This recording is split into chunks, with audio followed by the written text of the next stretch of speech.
un nouvel épisode de Parlons Com. Alors aujourd'hui, on va parler de l'empathie. Mais, ne pars pas tout de suite, tu vas voir, c'est un sujet très important. On va voir ça ensemble. Parce que oui, l'empathie, c'est un ingrédient vraiment secret que je mets dans toutes mes recettes pour avoir justement des posts qui sont bien adaptés, une communication qui répond à ma cible et pour aider mes clients justement à faire la même chose pour eux. Dans cet épisode, on va voir ensemble comment l'empathie peut t'aider à booster ta communication et tu vas voir que ça va tout changer. Alors, pour commencer, déjà, c'est quoi l'empathie? L'empathie, si on prend la définition, c'est la capacité à se mettre à la place de l'autre, à comprendre ses émotions, ses besoins, ses attentes. En communication, c'est ce qui va permettre de créer un lien authentique avec votre audience. Et ça, c'est vraiment quelque chose qui va être important à avoir en tête parce que l'empathie, c'est comme si tu devais enfiler les chaussures de quelqu'un d'autre et te mettre dans sa peau, te mettre dans ses problématiques, dans sa vie, dans ce qu'il vit, etc. En gros, si tu étais cette personne, qu'est-ce qui t'intéresserait? Qu'est-ce qui te toucherait? Qu'est-ce qui matcherait avec tes questionnements, tes envies, etc.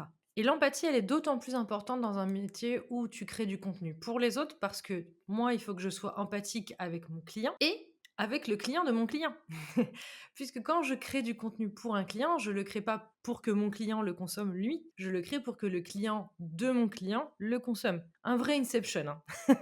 Mais je pense que tu vois l'idée. Ça veut dire qu'à la fois, je dois comprendre les problématiques de mon client et en même temps, je dois me mettre vraiment à la place de ses clients à lui pour comprendre leurs problématiques, leurs questionnements, ce qui va les toucher, ce qui va les intéresser.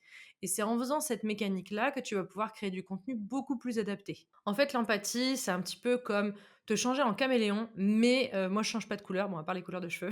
Pour ceux qui me connaissent, vous savez que c'est récurrent, mais à part ça, je ne change pas de couleur pour chaque client. L'empathie, c'est vraiment ce qui se trouve au cœur de mon travail, puisque quand je forme ou quand j'accompagne mes clients, c'est ça qui va me permettre en fait de bien comprendre leurs problématiques à eux et celles, comme je te disais, de leurs clients, de leurs cibles à eux. Et ça va être important parce que si on n'a pas cette dimension-là en tête, on risque d'avoir du mal à comprendre les enjeux. Et du coup, cette double perspective, elle va me permettre de pouvoir poser des stratégies qui vont être cohérentes et qui vont être pertinentes. Par exemple, dernièrement, j'ai travaillé avec une relectrice-correctrice. On a pris le temps d'analyser quels sont les grands types de cibles avec lesquelles elle a besoin ou envie de travailler. Et parmi les différentes cibles qu'on a identifiées ensemble, on s'est posé la question à chaque fois, quels sont leurs enjeux, quelles sont leurs problématiques, comment est-ce qu'elle peut les aborder de la bonne manière pour que ça leur parle directement.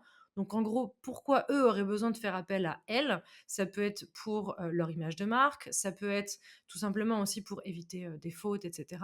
Ça peut être parce que c'est un métier qu'ils ne font pas en interne. Tu vois l'idée. En se mettant à la place de ses clients à elle et en se disant quelles sont les questions que eux vont se poser et qu'est-ce qui va les intéresser, tu vas pouvoir créer de la communication, mais tu vas pouvoir aussi, toi, plus facilement démarcher, prospecter parce que tu comprendras les problématiques de tes clients. Et donc, quand tu leur parleras, quand tu vas créer des messages, ce sera plus parlant. Je vais te donner un exemple avec quelque chose, une offre sur laquelle je suis en train de travailler et qui va sortir très très bientôt. Donc si jamais tu es intéressé, n'hésite pas, il y a la liste d'attente, c'est sans engagement, elle est en description. C'est donc ma communauté qui s'appelle Bicom, qui sera une communauté pour les personnes qui ont envie de co-construire leur stratégie de communication. Si je dois me mettre à la place de ces clients-là, ce que j'entends généralement, ça va être j'en ai marre de m'occuper de ma communication, ou j'aime pas ça, ou alors j'aime bien mais j'y arrive pas, je sais pas faire, je manque d'idées, j'ai toujours peur avant de cliquer sur publier, j'ai l'impression que mon post n'était pas parfait, et du coup j'ose pas publier, etc.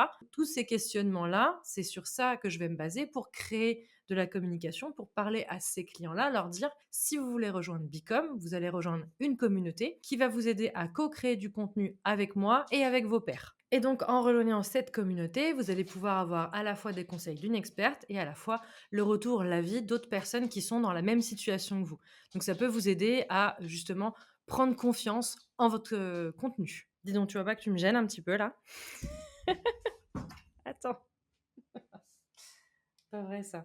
Je disais donc que grâce à ça, je vais pouvoir parler à ces gens-là et normalement, ma communication devrait résonner en eux et donc, s'ils se sentent concernés, ils peuvent s'intéresser à mon offre. Donc, comment faire pour que l'empathie devienne, on va dire, une seconde nature pour toi quand tu crées du contenu ou quand tu vas créer du contenu pour d'autres personnes si c'est le cas? Eh bien, déjà, la première question à se faire, c'est toujours se dire pas qu'est-ce que j'ai envie de dire, sur quoi j'ai envie de communiquer, mais quelles sont les questions et les choses que mon audience a envie de savoir. Par exemple, pour Bicom, en fait, l'offre, elle s'est créée à partir des retours que j'ai eus. C'est pas moi j'ai envie de faire cette offre-là, donc j'ai, pensé mon offre et après je me suis dit: «Ça va coller à ma cible par rapport à ça». C'est l'inverse et d'ailleurs, c'est mieux en termes de création d'offres parce que du coup, normalement, ça répond à tes clients et donc c'est censé mieux marcher. Les gens m'ont fait ces retours régulièrement. J'ai aussi des personnes qui m'ont dit: «Moi, je peux pas déléguer parce que, j'ai pas envie de déléguer à 100 ou alors j'ai pas les moyens de déléguer et donc du coup, il faut une offre plus accessible». Comment faire une offre plus accessible? Beh, en co-créant plutôt qu'en créant à la place d'eux.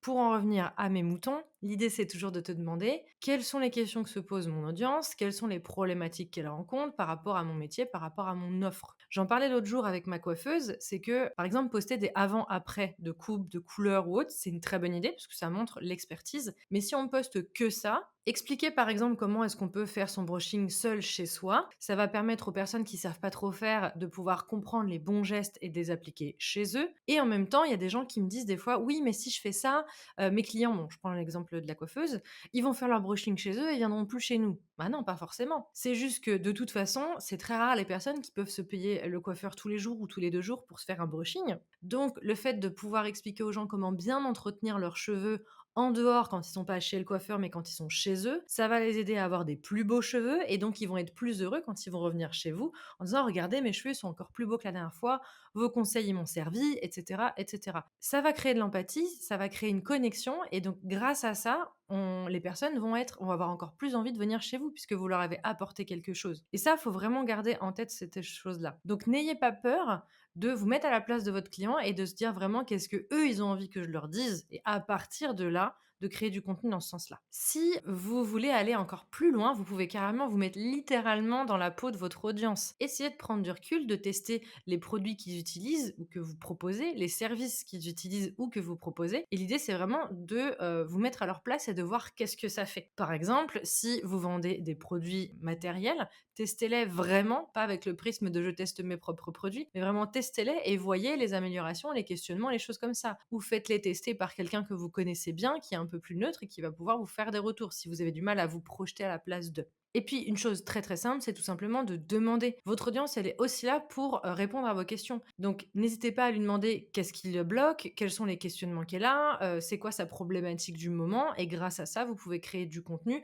qui va répondre à ces questionnements. Vous pouvez aussi le faire via les messages privés que vous recevez. Donc, quand on vous envoie des questions, etc., je l'ai déjà dit dans d'autres épisodes, mais servez-vous des questions qu'on vous pose en off pour soit faire une FAQ, soit créer du contenu, voire même les deux, hein, clairement. Mais vous voyez l'idée. Si je dois résumer un petit peu tout ça, pour moi, l'empathie, c'est pas un plus, c'est vraiment fondamental dans la communication, parce que communiquer, ça veut dire échanger avec quelqu'un d'autre. Si on échange avec quelqu'un d'autre sans empathie, ça va se sentir et c'est vraiment dommage. Donc, soit vous arrivez à être empathique et à vous mettre à la place de votre cible, et donc c'est assez facile, et du coup, vous allez pouvoir assez facilement l'intégrer à votre processus créatif, soit vous avez un petit peu de mal, et là-dessus, vous pouvez vous faire aider, soit en déléguant, soit en rejoignant, par exemple, une communauté d'entrepreneurs qui veulent eux aussi monter en compétences sur leur communication. Évidemment, je te parle là de Bicom, tu l'as compris. Et si tu es intéressé, il y a une page d'attente comme je te l'ai dit tout à l'heure. Je referme cette petite parenthèse.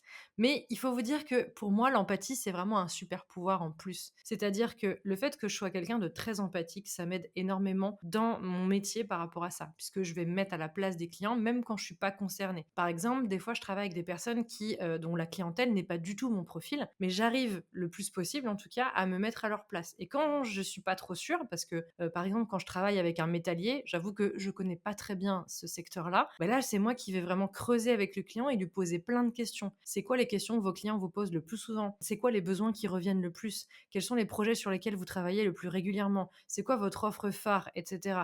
Et à partir de ça, j'essaie de comprendre à travers mon client, ses clients à lui, pour justement créer du contenu qui va correspondre à sa clientèle. J'espère que maintenant tu es prêt ou prête à enfiler les chaussures de ton audience pour pouvoir te poser les questions qu'elle se pose et pour pouvoir ensuite créer du contenu. Et tu vas voir qu'en faisant ça, c'est une source intarissable de contenu, vraiment. Merci beaucoup d'avoir écouté cet épisode. En tout cas, j'espère qu'il t'a plu. Comme je te le disais, tu retrouveras les informations pour Bicom si tu es intéressé dans la description. Et puis sinon, n'hésite pas à venir me dire ce que tu as pensé de cet épisode. Salut!